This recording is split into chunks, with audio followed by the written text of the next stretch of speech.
എല്ലാ കൂട്ടുകാർക്കും നല്ലൊരു ദിവസം ആശംസിച്ചുകൊണ്ട് നമുക്ക് നേരെ രേവതിയുടെ സച്ചിയുടെ വരാൻ പോകുന്ന ദിവസത്തെ നല്ലൊരു വിശേഷം കേട്ടാലോ. എല്ലാ ദിവസവും ഉച്ചയ്ക്ക് ഒരു 1:30-2 മണിക്കുള്ളിൽ തന്നെ രേവതിയുടെ സച്ചിയുടെ പുതിയ പുതിയ വിശേഷങ്ങളൊക്കെ ചാനലിനകത്ത് അപ്ലോഡ് ചെയ്യുന്നുണ്ട് കേട്ടോ. മറക്കാതെ എല്ലാവരും കയറി കാണണേ. ആദ്യമായിട്ട് കാണുന്നവരാണെങ്കിൽ ചാനൽ ഇഷ്ടപ്പെട്ട ഒന്ന് സബ്സ്ക്രൈബ് ചെയ്യാൻ മറക്കരുത്. അതോടൊപ്പം തന്നെ വീഡിയോ ഇഷ്ടപ്പെടുവാണെങ്കിൽ ലൈക്ക് ചെയ്യാനും മറക്കരുത് കേട്ടോ. കാരണം നമ്മുടെ മുന്നോട്ടുള്ള യാത്രയിൽ നിങ്ങളുടെ ഓരോ ലൈക്ക് സപ്പോർട്ടുമാണ് നമുക്ക് പ്രചോദനം തരുന്നത്. നമുക്ക് നേരെ നമ്മുടെ വിശേഷത്തിലേക്ക് അങ്ങോട്ട് പോയാലോ. അങ്ങനെ ഇന്നത്തെ വിശേഷം നമ്മൾ കണ്ടു. സുധി വീട്ടിലേക്ക് വരുവാണ്. സുധി വീട്ടിലേക്ക് വരുന്ന സമയത്ത് എല്ലാവരും ഉണ്ട്. അപ്പൊ സുധിയുടെ കള്ളത്തരങ്ങളൊക്കെ എല്ലാവരും കണ്ടുപിടിച്ചു.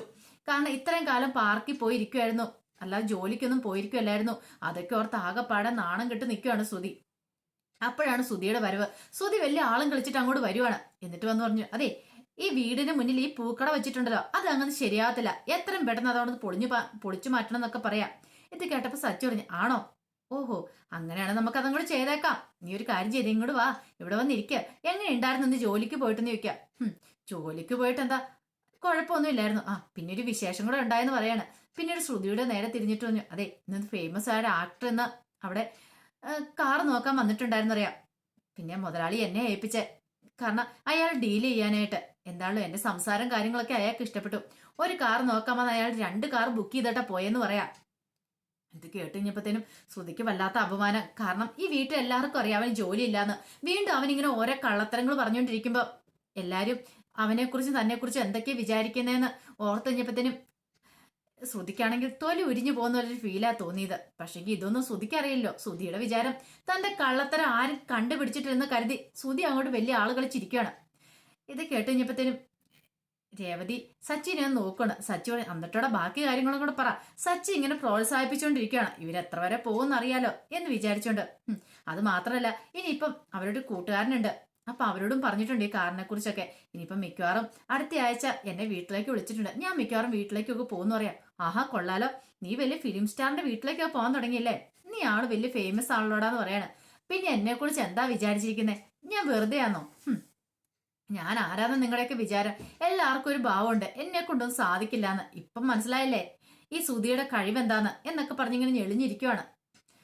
പെട്ടെന്നാണെങ്കിൽ സുധിയുടെ കണ്ണ് രണ്ടും നിറഞ്ഞൊഴുകുവാണ്. ഈ സമയം ചന്ദ്രമതി എന്ന് പറയുന്നുണ്ട്, മതിയുടെ നിർത്ത് മതി എന്നൊക്കെ പറയുന്നുണ്ട്. പക്ഷെ സുധി നിർത്താൻ ഭാവമില്ലായിരുന്നു. സുധി വീണ്ടും ഓരോ വീരവാദ കഥകൾ ഇങ്ങനെ മുഴക്കൊണ്ടിരിക്കുക. സച്ചി ഇങ്ങനെ പ്രോത്സാഹിപ്പിച്ചു കൊടുത്തോണ്ടിരുന്നു. അവസാനം ചന്ദ്രമതിക്കാണെങ്കിൽ എന്ത് ചെയ്യണമെന്ന് അറിയത്തില്ല.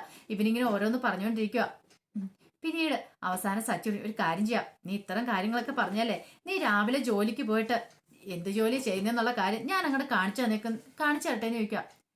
ഇത് കേട്ടതും സച്ചിയോട് സുധി പറഞ്ഞു, അതിനിപ്പം നീ കാണിച്ചു തരേണ്ട കാര്യമൊന്നുമില്ല, എനിക്കറിയാലോ ഞാൻ ചെയ്യുന്ന ജോലി. എന്തായാലും നീ ഒന്നുകൂടെ കാണ് എന്ന് പറഞ്ഞിട്ട് TV അങ്ങോട്ട് പ്ലേ ചെയ്യുവാണ്. TVയിലേക്ക് നേരത്തെ തന്നെ സച്ചി എല്ലാം ഇട്ട് വീട്ടുകാരെല്ലാം കാണിച്ചിട്ടുണ്ടായിരുന്നല്ലോ, വീഡിയോ പിടിച്ചതെല്ലാം കൂടെ.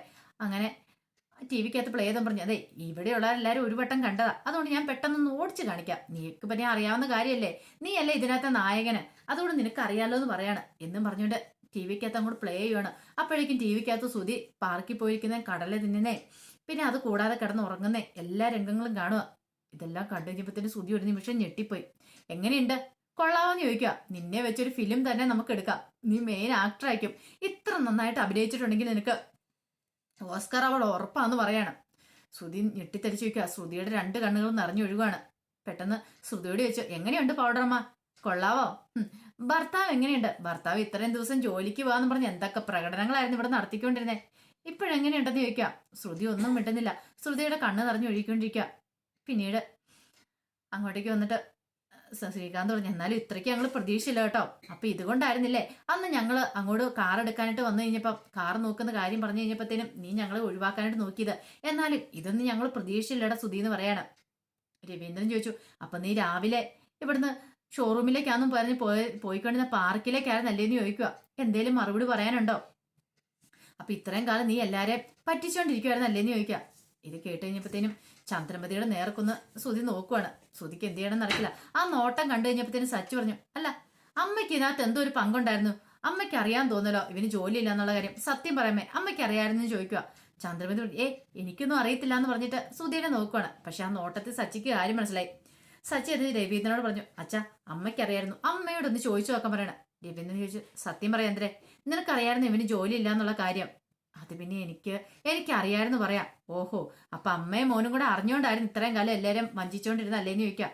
ഇത് ഏട്ടൻ സച്ചി പറഞ്ഞു. ഓഹോ, എന്നിട്ടായിരുന്നു എല്ലാ ദിവസവും രാവിലെ ഇവന് ഒരുങ്ങി കെട്ടി ഇവിടുന്ന് പോയി കഴിയുമ്പോ ഇവന് ടിഫിനായിട്ടും എല്ലാം കൊടുത്തങ്ങോട്ട് വിടുന്നേ.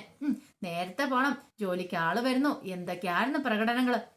ഇപ്പോഴല്ലേ മനസ്സിലായത് അമ്മയും മോനും കൂടെ ഒത്തോണ്ടുള്ള പരിപാടികളായിരുന്നു ഇതെല്ലാം കൂടെ. എന്നിട്ടോ ഉച്ചയ്ക്ക് നല്ല വിഭവസമൃദ്ധമായ ഊണല്ലായിരുന്നു ഒരുക്കി കെട്ടി കൊടുത്തു വിട്ടോണ്ടിരുന്നേ. നാണം ഉണ്ടോന്ന് ചോദിക്കുകയാണ്. ചന്ദ്രമതിക്ക് എല്ലാവരും പറയാനുണ്ടോ? ഈ സമയം വർഷ ശ്രുതിയുടെ അടുത്തേക്ക് എല്ലുവാണ്. ചെന്നിട്ട് പറഞ്ഞു, ഈ സമയത്ത് ഇങ്ങനെ പറയുന്നുണ്ടോന്ന് തോന്നില്ല, പക്ഷെ പറയാതിരിക്കാൻ പറ്റില്ല ശ്രുതി. കാരണം കഴിഞ്ഞ ദിവസമാണെങ്കിലും എന്റെ അടുത്തേക്ക് തുണി കഴുകിക്കാനായിട്ട് നീ കൊണ്ടു തന്നു. എന്നിട്ട് പറഞ്ഞെന്താ, നിന്റെ ഭർത്താവിനെ പോലെ എന്റെ ഭർത്താവ് വണ്ടി ഓടിക്കാൻ പോവല്ല, വല്ല വൈറ്റ് കോളർ ജോബാന്നൊക്കെ പറഞ്ഞോണ്ടല്ലേ ഇരുന്നേ. ഷർട്ട് ചുളുങ്ങാത്തുള്ള ജോലിയാ, നല്ല തേച്ച് മിനിക്ക് വേണം പോകാനായിട്ട്. പാർക്കിൽ പോയി കിടന്ന് ഉറങ്ങാനാണെങ്കിൽ ഇത്രയ്ക്ക് നല്ല വെടിപ്പായിട്ട് ഷർട്ടും പാൻറ്റും ഒക്കെ തേച്ചിട്ടുണ്ട് പോകേണ്ട കാര്യമുണ്ടോന്ന് ചോദിക്കുക. അതും ഇവിടുന്ന് ഉണ്ടാക്കി കൊടുക്കുന്ന ഫുഡെല്ലാം കൂടെ കൊണ്ട് കഴിച്ചിട്ട്. ശ്രുതിക്കാണെങ്കിൽ വല്ലാത്തൊരു ചമ്മല. ഇത് കൂടുതൽ പറ്റാനൊന്നുമില്ല, എന്ത് ചെയ്യണം, എല്ലാവരുടെയും മുന്നിൽ നാണം കിട്ടി നിൽക്കുമല്ലേ. അവസാനം ചന്ദ്രമതി പറഞ്ഞു, മതി, ഇനി ആരും കുറ്റപ്പെടുത്തണമെന്ന് പറയണം. ഇത് കേട്ട രവീന്ദ്രൻ പറഞ്ഞു, എന്താണെന്നും ഇത് ശ്രുതി നീ ചെയ്ത വലിയ തെറ്റ് തന്നെയാ. കാരണം ഇത്രയും കാലം എല്ലാവരുടെ മുന്നിൽ നീ എല്ലാവരെയും നാണം കെടുത്തി. കാരണം ഇപ്പൊ ഇത് ആരെങ്കിലും പുറത്താരെങ്കിലും കണ്ടുപിടിച്ചായിരുന്നെങ്കിലോ എത്രമാത്രം നാണക്കേടാവുമായിരുന്നു. സച്ചി പറഞ്ഞു, എനിക്കിവിടെ ജോലിയില്ലെന്ന് പറഞ്ഞിരുന്നു കഴിഞ്ഞപ്പോ ആ ഒരാഴ്ച എന്തൊക്കെ പ്രകടനങ്ങളായിരുന്നു ഇവൻ കാഴ്ചവെച്ചേ. ജോലിയില്ലെന്ന് പറഞ്ഞു, പക്ഷെ ഞാനിന്ന് കാറ് വാഷ് ചെയ്യാനാണെങ്കിലും പോയി. പക്ഷെ ഇവൻ ചെയ്തതൊന്നും അല്ലല്ലോ എന്ന് പറയാണ്. എന്നാലും ഇത്രയ്ക്ക് പ്രതീക്ഷയില്ലാന്ന് പറയാണ്. ആകെപ്പാടെ ചമ്മി നിൽക്കുവാണ്. ശ്രുതിക്ക് എന്തെയാണെന്ന് അറിയത്തില്ല. ശ്രുതി കരഞ്ഞുകൊണ്ടിരിക്കുന്നപ്പോൾ ശ്രുതിയുടെ അടുത്തേക്ക് ശ്രുതി എന്നിട്ട് പറഞ്ഞു, അതെ സോറി ശ്രുതി എന്ന് പറയാണ്. പറഞ്ഞു തീരുമല്ല, ശ്രുതി അകത്തേക്ക് കയറി പോയിട്ട് കഥക് വലിച്ചടയ്ക്കുവാണ്. ശ്രുതിക്ക് ഭയങ്കര വെപ്രാളമായി. പെട്ടെന്ന് ചന്ദ്രമതി പറഞ്ഞു, എടാ നീ പോയി അവളെ ഒന്ന് ആശ്വസിപ്പിക്കുക എന്ന് പറയാണ്. രവീന്ദ്രൻ ശരിയാ, അവളുടെ മനസ്സ് നന്നായിട്ട് നൊന്നിട്ടുണ്ട്, നീ പോയി അവളോട് പറ. ഇനിയിപ്പം ഞങ്ങളോട് ആരും സോറി പറഞ്ഞിട്ട് കാര്യമില്ല, പറയേണ്ടത് അവളോടാണ്. അവളോട് തന്നെ പറയുമെന്ന് പറയാണ്. അവളോടാ നീ ഏറ്റവും വലിയ തെറ്റ് ചെയ്തിരിക്കുന്നത്, അവളോട് നീ മാപ്പ് പറയേണ്ടതെന്ന് പറയാണ്.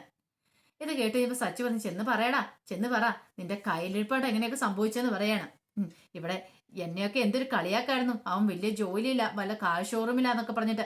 ഇപ്പൊ കണ്ടില്ലേ, ജോലിയില്ല കൂലിയില്ല, തേരാപാരം നടക്കുമല്ലായിരുന്നോ, നാണമില്ലാത്തവൻ എന്നൊക്കെ പറഞ്ഞ് സച്ചിയും കൂടെ കളിയാക്കുവാണ്. അവസാനം ശ്രുതി മുറിയിലേക്ക് കയറി ചെന്ന് കഴിയുമ്പോഴത്തേനും ശ്രുതി ഇങ്ങനെ തലകുമ്പിട്ടിരുന്ന് കരഞ്ഞോണ്ടിരിക്കുക, വലിവായി കിടന്ന് കരഞ്ഞോണ്ടിരിക്കുക. ശ്രുതി പറഞ്ഞു, സോറി കേട്ടോ, 1000 വട്ടം സോറി, ഇനി ഞാൻ അങ്ങനെ ചെയ്യില്ല. ഇതൊന്നും കേട്ടിട്ട് ശ്രുതി ഒന്നും മിണ്ടിയില്ല. എന്നോടെങ്കിലും എന്തെങ്കിലും ഒന്ന് പറ. ശ്രുതി പറഞ്ഞത് എന്നെ തൊടല്ലെന്ന് പറഞ്ഞ് ചാടി എഴുന്നേക്കുവാണ്. കാരണം സോറി ഇട്ടോന്ന് പറഞ്ഞാൽ കയ്യിലേക്ക് അങ്ങോട്ട് പോയി പിടിച്ചു കഴിഞ്ഞപ്പോഴത്തേന് ശ്രുതിക്ക് അതങ്ങോട്ട് ഇഷ്ടപ്പെടില്ല. ഒരു കാര്യം ഞാൻ പറഞ്ഞേക്കാം, നിന്നെ ഞാൻ ഇതൊന്നും പ്രതീക്ഷിച്ചില്ല ശ്രുതി, ഇത്രയും നീ ചീപ്പായി പോവലായിരുന്നു. എല്ലാവരുടെ മുന്നിൽ നാണം കിട്ടാൻ ഞാനാ, അറിയാലോ. ഇത്രയും കാലം ഞാൻ നിന്നെ വിശ്വസിച്ചു, അതിന് തന്ന കൂലിയാ. നിനക്ക് എന്നോട് പറഞ്ഞാൽ എന്തായിരുന്നു കുഴപ്പം. ഇത് കേട്ടോ ശ്രുതി പറഞ്ഞു, ജോലിയില്ലെന്ന് അറിഞ്ഞു കഴിഞ്ഞിട്ടുണ്ട് നീ എന്നോട് ദേഷ്യപ്പെടുമെന്ന് ഓർത്തിട്ട്. ദേഷ്യപ്പെടുന്ന കരുതിയോ? ജോലിയില്ലെന്ന് പറഞ്ഞ് നീ എൻ്റെ അടുത്ത് വന്നായിരുന്നെങ്കിൽ അതിനൊരു അന്തസ്സുണ്ടായിരുന്നു. പക്ഷെങ്കിൽ ജോലിയുണ്ടെന്ന് പറഞ്ഞ് ശമ്പളം നീ എൻ്റെ കൊണ്ട് തന്നു കഴിഞ്ഞപ്പോൾ ഞാൻ എത്രമാത്രം സന്തോഷിച്ചെന്നറിയോ ജോലിയുണ്ടെന്നും പറഞ്ഞ്. കാരണം നീ ഇപ്പം നല്ലവനായി, നിനക്ക് കുറെ കുഴപ്പങ്ങളൊക്കെ ഉണ്ട്, നീ ഉഴപ്പനാണ് എന്നൊക്കെ പലരും പറഞ്ഞു. പക്ഷെ ഞാനൊന്നും വിശ്വസിച്ചില്ല, ഞാൻ നിന്നെ വിശ്വസിച്ചു. അപ്പം അതാണ് എനിക്ക് ഏറ്റവും വലിയ കുഴപ്പം പറ്റിയത്. ഒരിക്കലും നിന്നെ വിശ്വസിക്കാൻ പാടില്ലായിരുന്നു. ഈ കല്യാണം നടത്താൻ വേണ്ടി തന്നെ ഞാൻ എത്രമാത്രം റിസ്ക് എടുത്തിട്ടുണ്ടെന്ന് അറിയാവോ? നിനക്കതൊന്നും പറഞ്ഞാൽ മനസ്സിലാകത്തില്ല. ഞാൻ കാരണം നിനക്കൊരു വേദന ഉണ്ടാവില്ലെന്ന് കരുതിയിട്ട് നിന്നെ ഒരു കാര്യത്തിലും ഞാൻ വേദനിപ്പിക്കാനായിട്ട് വന്നിട്ടില്ല. എനിക്ക് ആരുമില്ല എന്ന് കരുതിയ സമയ സന്ദർഭങ്ങളൊക്കെ ഉണ്ടായിരുന്നു. ആ സമയത്ത് നീ എൻ്റെ ജീവിതത്തിലേക്ക് വന്നു കഴിഞ്ഞപ്പോൾ എനിക്ക് ഒത്തിരി സന്തോഷമായി. ഞാൻ പ്രതീക്ഷ എന്താണെന്നറിയാവോ? എനിക്കൊരു തണലായല്ലോ എന്നോർത്ത്. നീ എന്തിനും ഏതിനും എൻ്റെ കൂടെ സപ്പോർട്ടായിട്ടുണ്ടല്ലോ എന്നോർത്തുണ്ട്. എന്ത് കാര്യം വേണ്ട നീ എന്നോട് പറയുന്നതല്ലേ, പിന്നെ എന്തിനാ സുധി നീ എന്നിൽ നിന്ന് മറച്ചു വെച്ചേ? ഇതെനിക്ക് പൊറുക്കാൻ പറ്റുന്ന കാര്യമല്ല, എനിക്ക് സഹിക്കാനും പറ്റുന്ന കാര്യമല്ലെന്ന് പറയാം. ശ്രുതി ഇങ്ങനെയൊന്നും പറയരുത്, ഞാൻ സോറി പറഞ്ഞല്ലോ, സോറി പറഞ്ഞോണ്ട് എന്തേലും ആവുമോ? ഒരു കാര്യം ഞാൻ പറഞ്ഞേക്കാം, എന്റെ കൺമുന്നിൽ പോലെ നിന്നെ കണ്ടുപോയേക്കല്, ഇറങ്ങി പോവാൻ പറയണം. ഇങ്ങനൊന്നും പറയല്ല, പിന്നെ എങ്ങനെ പറയണോ? ഇറങ്ങിപ്പോ സുധി അവിടുന്ന്. ഇനി നിന്നെ എന്റെ കൺമുന്നിൽ കണ്ട ഞാൻ എന്താ ചെയ്യുന്നത് പോലും എനിക്ക് പറയാൻ പറ്റില്ല. കാരണം അത്രയ്ക്ക് നിന്നെ ഞാൻ വെറുത്തുപോയി. ഇത്രയ്ക്ക് ഞാൻ പ്രതീക്ഷിച്ചില്ല. കാരണം നീ എന്നെ ചീറ്റ് ചെയ്യുമെന്നുള്ള കാര്യം ഇത്രയും കാലം 3-4 മാസക്കാലം എന്നെ പറ്റിച്ചു കൊണ്ടിരുന്നില്ലേ? നിനക്ക് എങ്ങനെ തോന്നി എന്റെ കൂടെ കഴിഞ്ഞിട്ട് നിനക്ക് എന്നോട് ഇങ്ങനെ കള്ളത്തരം പറയാനായിട്ട്? നിന്റെ അനിയൻ ആ സച്ചി വരെ പറഞ്ഞു നിന്നെ വിശ്വസിക്കരുതെന്ന്. പക്ഷെ ഞാൻ നിന്നെ വിശ്വസിച്ചു, അതിനുള്ള കൂലി എനിക്ക് കിട്ടിയിരിക്കുന്നത് എന്നൊക്കെ പറഞ്ഞിട്ട് വായി തോന്നുന്ന എല്ലാം അങ്ങോട്ട് ശ്രുതി വിളിച്ചു പറയണം. അവസാനം ശ്രുതിനെ മുറിയിൽ നിന്ന് പുറത്താക്കുവാണ്. അതിനുശേഷം കാണിക്കുന്ന സങ്കടത്തോടെ മീരയുടെ അടുത്തേക്ക് വരുവാണ് ശ്രുതി. മീരയുടെ അടുത്ത് വന്നിട്ട് അവിടെ നടന്ന കാര്യങ്ങളെല്ലാം പറയുവാണ്. എല്ലാം കേട്ട് കഴിഞ്ഞപ്പോഴത്തേനും മീര പറഞ്ഞു, ഞാൻ അന്നേ നിന്നോട് പറഞ്ഞല്ലേ അവനെ വിശ്വസിക്കരുതെന്ന്. അല്ല, അന്ന് നമ്മൾ ഒരു പ്രാവശ്യം പാർക്കിൽ പോയിച്ച് അവനെ കണ്ടു കഴിഞ്ഞപ്പോഴത്തേനും നീ എന്താ പറഞ്ഞേ, ഒരു ക്ലയന്റിനെ കാണാൻ അവൻ വന്നതെന്നൊക്കെ. പക്ഷെ അന്നേ ഞാൻ പറഞ്ഞാൽ വിശ്വസിക്കില്ലെന്ന്. നീ കേട്ടോ, അനുഭവിച്ചോ.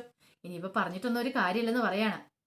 അവൻ ഏതെങ്കിലും ജോലിയിൽ പോയി സ്ഥിരമായിട്ട് നിന്നിട്ടുണ്ടോ? ഒരിടത്തും പോയി പിടിച്ചു നിന്നിട്ടില്ല. അവൻ ഇങ്ങനെ പല പാർക്കിലൊക്കെ ഇരിക്കാൻ അവന് ഇഷ്ടമെന്ന് പറയണം. നീയും കൂടെ ഇങ്ങനെ പറയരുത്, ഞാൻ ആകെ പട തകർന്നിരിക്കുമെന്ന് പറയാം. അതൊക്കെ ശരി, സമ്മതിച്ചു. പക്ഷെ ഇനിയിപ്പോ എന്ത് ചെയ്യാനാ പ്ലാന്? എനിക്കറിയത്തില്ല. ഞാൻ അവനെ അത്രയ്ക്ക് വിശ്വസിച്ചിരുന്നു. നിനക്കറിയാലോ എന്റെ സ്വഭാവം. ഞാൻ എത്രമാത്രം കഷ്ടപ്പെട്ട ഈ കല്യാണത്തിലേക്ക് എന്നെ വന്നേന്ന്. എല്ലാരെയും വെറുപ്പിച്ചുകൊണ്ടാണ് ഞാൻ ഈ കല്യാണത്തിലേക്ക് തന്നെ വന്നേ. അമ്മേനെയും ഒക്കെ. കാരണം എന്റെ സ്വന്തം ഇഷ്ടപ്രകാരം ഞാൻ തെരഞ്ഞെടുത്ത ജീവിതം ഇത്. എനിക്കൊന്നും പറയാൻ പറ്റില്ല. കുഞ്ഞുനാളിലെ എന്റെ വിവാഹം കഴിഞ്ഞതാ. അപ്പൊ ആ ജീവിതം വളരെ ശോകമായിരുന്നു. അതിനുശേഷം നല്ലൊരു ജീവിതം കിട്ടുമല്ലോ എന്ന് ഓർത്ത് കഴിഞ്ഞപ്പോൾ ഞാൻ ഇതിനകത്തേക്ക് എടുത്തിയാടിയത്. പക്ഷെ ഇങ്ങനെയായിരിക്കും ഞാൻ പ്രതീക്ഷിച്ചില്ലെന്ന് പറയണം. ഇത് കേട്ട് കഴിഞ്ഞപ്പോഴത്തേനും മീര പറഞ്ഞു, അല്ല, നീ ഒരു കാര്യം മറന്നു പോകുന്നുണ്ട്. നീ ഇത്രയും സമയം സുധീനെ കുറ്റപ്പെടുത്തുന്നുണ്ട്. പക്ഷെ നീ ചിന്തിക്കാത്തൊരു കാര്യമുണ്ട്. നീ ഇതിനേക്കാളും വലിയ കള്ളത്തരം ചെയ്തിട്ടായിരിക്കുന്നേ. സുധി ഇത്രല്ലേ ചെയ്തിട്ടുള്ളൂ. നീ ചെയ്ത കള്ളത്തരം നിനക്ക് നിന്റെ കല്യാണം മുമ്പ് കഴിഞ്ഞായിരുന്നു ഒരു കുഞ്ഞുണ്ടെന്നുള്ള കാര്യം സുധിയും വീട്ടുകാരും അറിഞ്ഞിട്ടുണ്ടെങ്കിൽ അതിനെക്കുറിച്ച് നീ ചിന്തിച്ചിട്ടുണ്ടോ?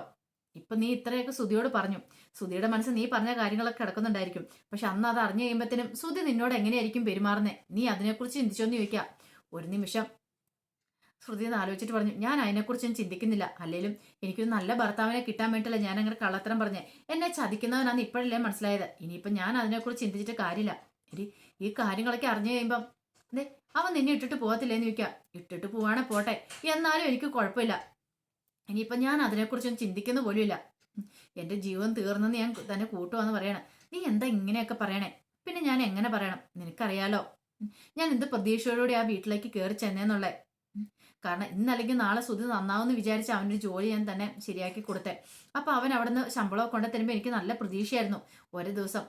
കാരണം എവിടെയാലും നീ പറഞ്ഞ പോലെ വാടകയ്ക്ക് എവിടെയും മാറാം, അങ്ങനെ മാറി താമസിക്കാന്നൊക്കെ പ്രതീക്ഷയോടെ കഴിഞ്ഞുകൊണ്ടിരുന്നേ. പക്ഷെ ഇങ്ങനൊരു സംഭവം ഉണ്ടാന്ന് ഞാൻ പ്രതീക്ഷിച്ചില്ല. എന്നെ ചതിക്കുമെന്ന് ഞാൻ പ്രതീക്ഷിച്ചില്ല എന്ന് പറയണം. ഇനിയിപ്പം നീ അതിനെക്കുറിച്ചൊന്നും പറഞ്ഞിട്ട് കാര്യമില്ല എന്ന് പറയണം. ഒരു കാര്യം ചെയ്യാം, ഞാൻ പോയിട്ട് ചായ എടുത്തോണ്ട് വരാമെന്ന് പറഞ്ഞിട്ട് മീര അകത്തേക്ക് പോവാണ്. ഈ സമയം ശ്രുതി ഒന്ന് ആലോചിച്ചു. പിന്നീട് അവിടുന്ന് ചാടി എഴുന്നേറ്റ് അങ്ങോട്ട് പോവാണ്. കുറച്ച് കഴിഞ്ഞ് മീര ചായ ആയിട്ട് വന്നപ്പോൾ ശ്രുതിനെ കണ്ടില്ല. ഇവളിത് എവിടെ പോയി? ഫോണിലേക്ക് വിളിച്ചപ്പോൾ സ്വിച്ച് ഓഫ് എന്നായിരുന്നു പറഞ്ഞ്. എങ്ങോട്ട് പോയി എന്തെയൊന്നും അറിയത്തില്ല. ഈ സമയം ആകെപ്പാടെ ടെൻഷൻ അടിച്ചിരിക്കുക ശ്രുതി. അവളെ കാണുന്നില്ല, എന്താ ഏതെന്ന് അറിയത്തില്ല. അപ്പോഴാണ് മീരയുടെ ഫോൺ കോൾ വരുന്നത്. അപ്പൊ എടുത്തിട്ട് ചോദിച്ചു, അല്ല ശ്രുതി അങ്ങോട്ട് വന്നില്ലെന്ന് ചോദിക്കുകയാണ്. ഇത് കേട്ടപ്പോൾ ശ്രുതി പറഞ്ഞു, വന്നില്ല. അവള് വന്നില്ലെന്ന് ചോദിക്കുകയാണ്. ഇല്ലാന്ന് ശ്രുതി പറയാണ്. എന്നെ കാണാൻ വന്നിട്ടുണ്ടായിരുന്നു, ഭയങ്കര കരച്ചിലും പറച്ചിലുമായിരുന്നു. സുധി ഇങ്ങനെ ഒരു ചതി ചെയ്യുന്ന അവൾ സ്വപ്നത്തിൽ പോലും പ്രതീക്ഷിച്ച കാര്യമില്ല, കരുതിയിരുന്നില്ല. എല്ലാ കാര്യങ്ങളും അവൾ എന്നോട് തുറന്നു പറഞ്ഞു. ഈ കല്യാണം നടക്കാൻ വേണ്ടി അവൾ എത്രമാത്രം റിസ്ക് എടുത്താന്നറിയോ? എന്നിട്ട് സുധിക്ക് എങ്ങനെ അവളെ ചതിക്കാൻ തോന്നി ചോദിക്കുക. അല്ല, അത് പിന്നെ അങ്ങനെ സംഭവിച്ചു പോയി. എന്നാലും ഇത്ര വലിയ ചീറ്റിങ് വേണ്ടായിരുന്നു കേട്ടോ.